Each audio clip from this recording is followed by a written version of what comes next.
Hello दोस्तों, कैसे हैं आप सब? Welcome to our channel. आज हम एक बहुत ही इम्पॉर्टेंट टॉपिक पर बात करने वाले हैं जो हर इंडियन को पता होना चाहिए। The economic policies of the British in India. कैसे उन्होंने इंडिया को लूटा और हमारी इकोनॉमी को शेप किया। सो ग्रैब योर नोटबुक्स क्योंकि ये सेशन बहुत ही इन्फॉर्मेटिव होने वाला है। चलिए शुरू करते हैं। The British rule in India wasn't just about political control, it was a master class in economic exploitation. इसे हम तीन मेन फेजेस में डिवाइड कर सकते हैं। पहला फेज था द फेज ऑफ मर्केंटिलिज्म, जो चला 1757 से 1813 तक।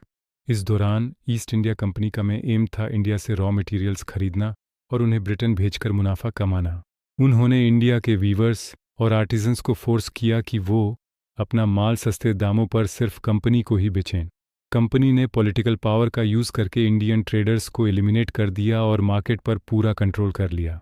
बेसिकली इंडिया को सिर्फ एक सप्लायर बना दिया गया। इससे ब्रिटेन की इंडस्ट्रीज़ को बहुत फ़ायदा हुआ, जबकि इंडियन आर्टिजन्स बर्बाद हो गए। रेवेन्यू बढ़ाने के लिए उन्होंने नए नए टैक्सेस लगाए।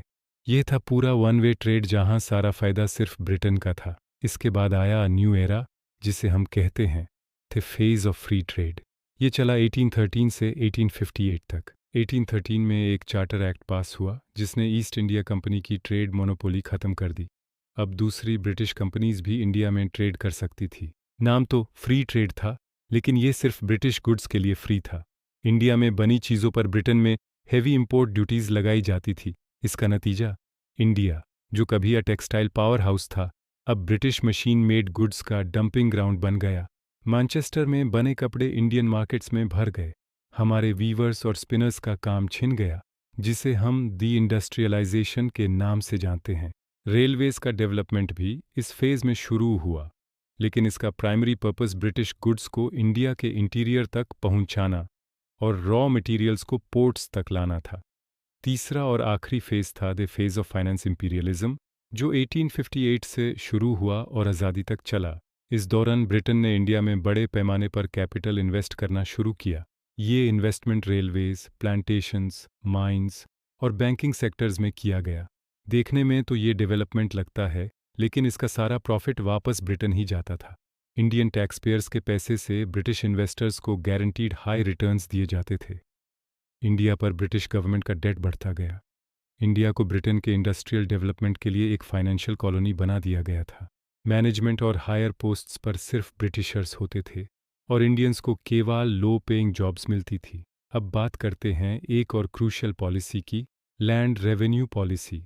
ब्रिटिशर्स को पता था कि इंडिया एक एग्रेरियन कंट्री है, तो उन्होंने ज़मीन से पैसा निकालने के लिए अलग अलग सिस्टम्स बनाए। पहला था परमानेंट सेटलमेंट। लॉर्ड कॉर्नवालिस ने 1793 में बंगाल, बिहार और उड़ीसा में इसे इंट्रोड्यूस किया।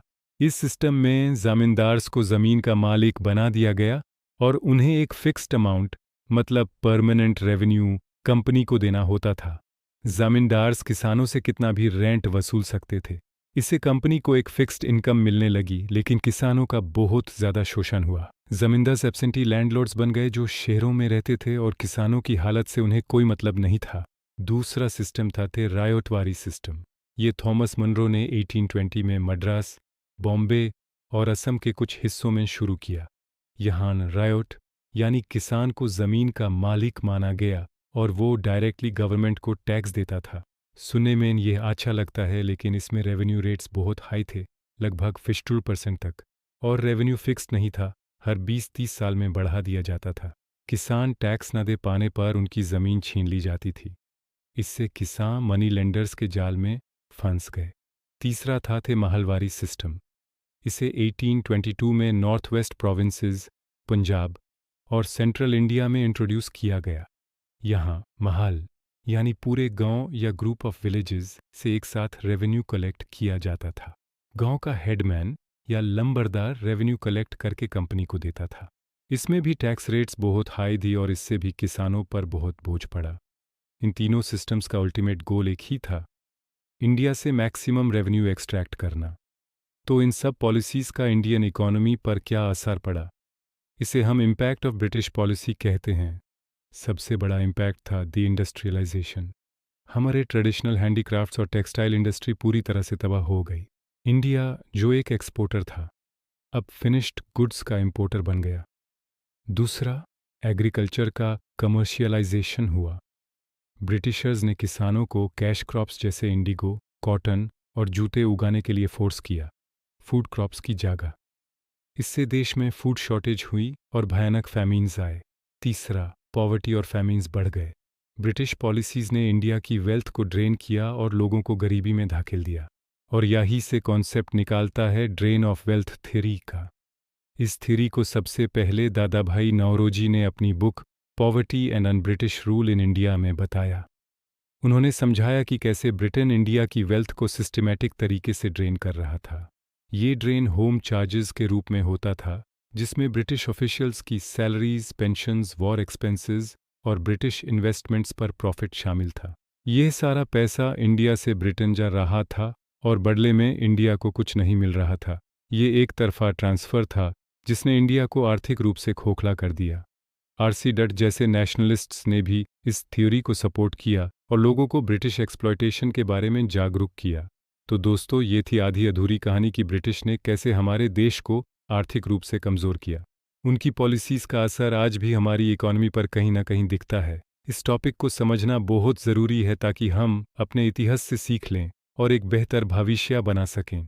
उम्मीद है आपको ये वीडियो पसंद आया होगा। अगर हाँ तो प्लीज़ इस वीडियो को लाइक करें, अपने दोस्तों के साथ शेयर करें और हमारे चैनल को सब्सक्राइब करना ना भूलें।